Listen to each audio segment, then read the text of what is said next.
Well, now that we've talked about what it's like to form a government and the different types of governments available, we're going to look at America and America's decision to declare their independence. So today's goal is to explain the factors leading to the Declaration of Independence and to describe the purpose and goals of the Declaration of Independence itself. So what does that document actually mean? So the first question I have for you is the United States a Christian nation? Explain using evidence and examples. Give you a second to explain. My guess is a good chunk of you said yes, because very much we always kind of talk about America as being a Christian nation. If we look at the percentage of Christians in the United States, it's roughly about 70% of the American population, not always practicing, but at least that describe themselves as Christians. So let's take a look. Let's take an exercise and see what America looks like. I want you to read the following statements, and if you agree, I want you to put a plus next to it. If you strongly agree, I want you to put 2 pluses. If you disagree, a minus, and if you strongly disagree, 2 minuses. So, number 1, man is born in original sin. Man is born evil. Obey the Bible, which reveals the Word of God. Accept the authority unconditionally. Follow God's chosen leaders. The physical world is a surface struggle between good and evil. It reflects the degree of human obedience to God or the devil. Knowledge comes from God and the Bible. Man must lead a moral life despite the idea of predestination. All non-believers are agents of the devil. The purpose of education is to control the natural inclination to evil. Challenging the traditional social order is a direct challenge to God. Now I want you to look at this list, and again, if you agree or disagree, pluses or minuses. Number 1, man is born a blank slate with the potential for good. Use of knowledge and reason to determine right and wrong. Government's authority are created by men to meet society's needs and protect civil rights. The physical world is governed by natural laws that can be discovered, observed, and manipulated by man. Knowledge comes from experience. Through knowledge comes reason and the ability to see cause and effect. Man should choose reason to help society make progress. Man must shift through all religions to find the truths of each. Practice toleration of all religions. The purpose of education is to maximize society's potential for progress by developing individual talent to the fullest. Improvement of the human condition is possible through human effort. So if we look at the first list, those were a list of Puritan values. We look at the second list, those are a list of Enlightenment values. So as we go through the Declaration of Independence, I want you to go through and see are the values embedded in Puritan values or Enlightenment values, which are actually captured in the Declaration of Independence. So before the American Revolution, basically the approach of the British, before all this 7 Years' War stuff, the French and Indian War, before all that took place, the British really took a hands-off approach to America. Life in the colonies was a life of benign neglect. And what we mean by this is that the colonies were largely ignored by the British. Now, that wasn't a bad kind of ignore. It was a, we trust you to do your own thing, so we'll just leave you alone kind of deal. And so because the British basically trusted the colonists got used to living a life where they could govern themselves, where they could function on their own. But then all of a sudden, things start to get really big. Things start to get kind of crazy in the colonies. And what happens as the British Empire gets bigger and bigger and bigger, the old saying that you learn in world history, the sun never sets on the British Empire, and as Britain has more colonies, they need to defend those colonies. And in order to defend those colonies, what do you need? You guessed it, a military. And in order to have a military, what do you also need? You guessed it, a lot of money. And so as America starts to fight as the British start to fight the 7 Years' War and the French and Indian War in order to protect the colonies, this starts to cost a lot of money. And so the British raise taxes. This is where we come up with the idea of the Stamp Act. And when we talk about stamps, I think sometimes we think postage stamps. That's not what we're talking about. When we're talking about stamps, we're talking about a little a little stamp that you would put on any printed material, playing cards, anything that you buy. You would get a stamp, and the stamp symbolized that you paid the taxes. So the stamps were just a way of paying taxes. So they started to place taxes on everything. One of the most controversial taxes was the Sugar Act. It placed taxes on sugar. And why is that important? Well, because tea is very important to the British lifestyle. Everybody wants tea for their coffee, so you start taxing sugar, and all of a sudden you're taxing pretty much everybody. And this makes the colonists upset. Now, why the colonists are so upset, it's not because of the tax itself. The colonists have been paying taxes for years. The difference is through that series of neglect, basically the British were left the colonists to do their own thing. They allowed the colonists to tax themselves. Now, all of a sudden, for the first time, the Stamp Act, the Sugar Act, and a number of other taxes that were placed on the colonists, they were placed and they were decided on by the British themselves. The colonists did not have any say in Parliament. They did not have any say in the taxation, and that's where that famous cry, "No taxation without representation," comes in. And so what the colonists are upset about, it's not about the tax itself, it's that the British basically just didn't ask them about it. Had the British gone about it in a different way and maybe said, hey, can we charge you this tax so we can pay for the war? Maybe the colonists would have been okay with it. Or even better yet, if some colonists served on Parliament, maybe that would have been a little bit better. But we know that they don't, and, well, the rest is history. So on January 10th, 1776, Thomas Paine publishes, it's called a pamphlet. You might think of it as a small book. It's more than what we would think of as a fold-out pamphlet. He publishes Common Sense, and Common Sense is basically a way to get people around the idea of declaring independence. At the time, on January 10, 1776, roughly about one-third of the American population was in favor of the Declaration of Independence, roughly one-third was against it, and roughly one-third didn't care because it didn't affect their daily lives.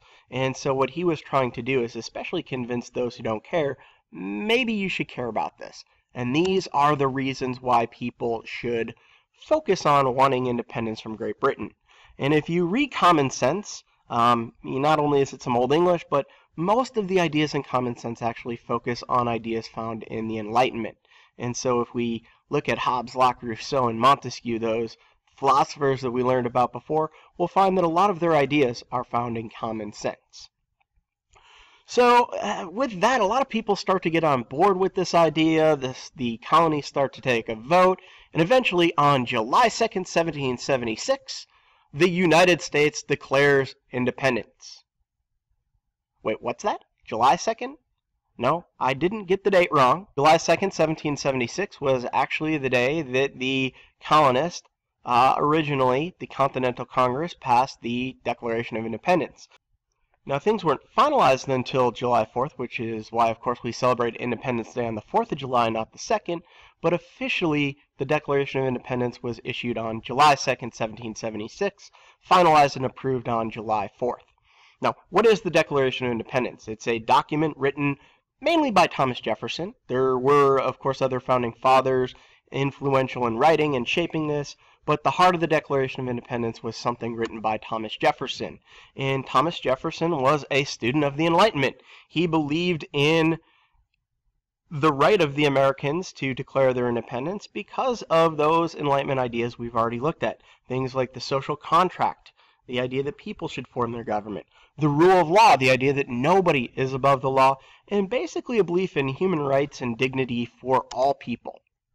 And so all these ideas can be seen in the Declaration of Independence. Now, if you read the Declaration of Independence, you'll note that it doesn't form a government. There is nothing about the form or structure of government in the Declaration of Independence. The Declaration simply declares that we are independent, and it states the values that we as a nation have. It states our logic, our reason for declaring independence, why we declared independence. Again, there's nothing that actually mentions what the government's going to look like. It just says we believe that we're independent for all of the following reasons. Now, if we divide up the Declaration of Independence into sections, we can divide into a number of different sections. Basically, it's a well laid out document. And so the first part of the Declaration of Independence says that if we're going to break away we have to rationalize why we're going to do it. If we're going to form our own nation, if we're going to commit treason against Great Britain, we better have a reason why. And so essentially what the Declaration of Independence does is it rationalizes the reason why we're going to break away. So the first section of the Declaration of Independence says, we believe that it is obvious that all humans have natural rights, that they have certain unalienable rights, rights that should never be taken away, stuff that every human is born with. Sound kind of Enlightenment-ish? They say that, again, in order to protect these rights, people form a social contract. People come together in order to protect these rights, and that's why we're doing it. That's why we formed a government in the first place. So then the Declaration of Independence goes on to state that if we're going to have a government, the government needs to protect these rights, and if the government doesn't, then we have the right to abolish it. We have the right to start over. We have the right to get a government that meets the needs of the people. We can't just have government for government's sake. Government should be there to protect the people. The next section of the Declaration of Independence talks about how the king has violated all these natural rights that the colonists believed that they had the right to. Goes on to say that, not only that, not only have our rights been violated, but we've even gone to the king. We've asked the king to correct these rights. We tried to do so in a peaceful manner. And it lists out all the things that they did to try to solve the problems with the Declaration of Independence. But it says that basically the next section says that the king didn't respect these rights. The king ignored the Americans. The king kind of blew them off, didn't really take them seriously, and therefore we've got no other choice other than to declare our independence. So as you read through the Declaration of Independence, I want you to go through and I want you to look at this section. First of all, the rights that we set out. From there, we talk about how those rights have been abused. We talk about the things that we've done to try to fix it. Then we talk about the response from the king. And so therefore, we only have one course of action, and that is to declare our independence. So if you look at the Declaration of Independence, it's a lot of Enlightenment stuff. So we focus especially on the idea of life, liberty, and we know originally it was property, and they kind of kicked it up a notch for the Declaration. They called it the pursuit of happiness. We know that the idea that all men are created equal, another major Enlightenment principle found in the Declaration of Independence. And finally, the idea that the government should function with the consent, with the permission of the governed. It's the people's choice to choose their government. It's all about natural rights, all about the idea that reason should be our guide, and that if the government doesn't meet the rights of the people, we have to do what we can to protect those rights, and if the government doesn't protect those rights, we have the right to abolish it. We have the right to change it. So a couple key phrases of the Enlightenment and the Declaration of Independence. All men are created equal. Unalienable rights, rights that should never be taken away. Governments are instituted among men. That's the social contract. The rights of the people to alter or abolish it. If the government doesn't meet the needs of the people, we should start over. Government derives their power from the consent of the governed. Again, this idea of the social contract, the idea that people give their rights to the government. Now, my guess is you've probably never actually read the Declaration of Independence, and you probably never will even if I assigned it. So let's listen to the Declaration of Independence as read before the Super Bowl.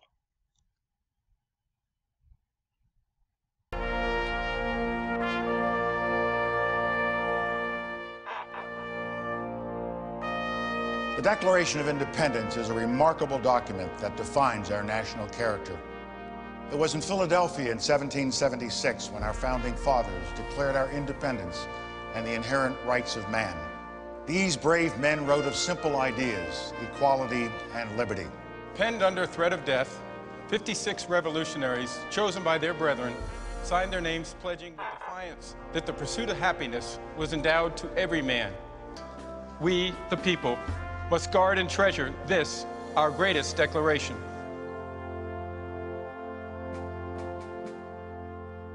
When in the course of human events, it becomes necessary for one people to dissolve the political bands which have connected them with another. and to assume among the powers of the earth the separate and equal station to which the laws of nature and of nature's God entitle them. Natural rights. A decent respect to the opinions of mankind requires that they should declare the causes which impel them to the separation. So if you're going to overthrow the government, you better have a good reason. Truths to be self-evident. That all men are created equal.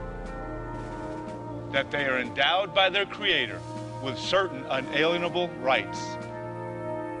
That among these are life, liberty, and the pursuit of happiness. So listing out natural rights. That to secure these rights, governments are instituted among men, deriving their just powers from the consent of the governed. People are the source of government. Any form of government becomes destructive of these ends. It is the right of the people to alter or to abolish it. Overthrow the government. If it doesn't work, and form a new one. Laying its foundation on such principles and organizing its powers in such form. As to them shall seem most likely to affect their safety and happiness. Prudence, indeed, would dictate that governments long established should not be changed for light and transient causes. So if we're going to overthrow the government, we better have a good reason. And accordingly, all experience hath shown that mankind are more disposed to suffer, while evils are sufferable. So try to bear with it before you overthrow. By abolishing the forms to which they are accustomed. But when a long train of abuses and usurpations, pursuing invariably the same object, evinces a design to reduce them under absolute despotism. It is their right, it is their duty. To throw off such government and to provide new guards for their future security. So if government gets that bad, overthrow it. Such has been the patient sufferance of these colonies. And such is now the necessity which constrains them to alter their former systems of government. So that's what we got to do in America. Therefore, the representatives of the United States of America. In General Congress, assembled. Appealing to the Supreme Judge of the world for the rectitude of our intentions. Do, in the name and by the authority of the good people of these colonies, solemnly publish and declare that these united colonies are, and of right ought to be, free and independent states. That they are absolved from all allegiance to the British Crown. So now we're independent. All political connection between them and the state of Great Britain is and ought to be totally dissolved. Not British anymore. And that as free and independent states, they have full power to levy war, conclude peace, contract alliances, establish commerce. Things that all governments can do. and to do all other acts and things which independent states may of right do.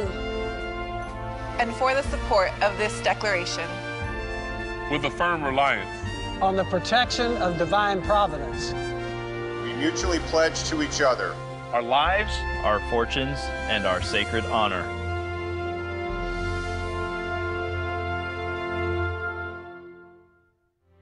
The King of Great Britain dictated the establishment of an absolute tyranny over the 13 colonies. Our fate under his rule was evident. Therefore, our nation's architects found declaring independence to be worth their lives, their fortunes, and their sacred.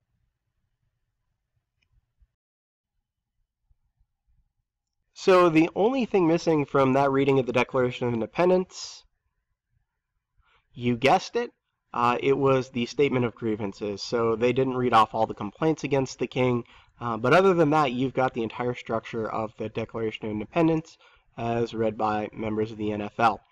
Now, to kind of sum up, I want you to go back to that question. Is America a Christian nation or an Enlightenment nation? And if you read and paid attention to all the values that are stated in the Declaration of Independence, you'll note that they're all focused on the Enlightenment. Certainly there are a lot of Christians in America, certainly a lot of Americans believe in Christian ideals, but the ideals which form our Declaration of Independence are formed solely on the Enlightenment. That's all we've got for today. I hope you have a wonderful day, and we look forward to the next lesson.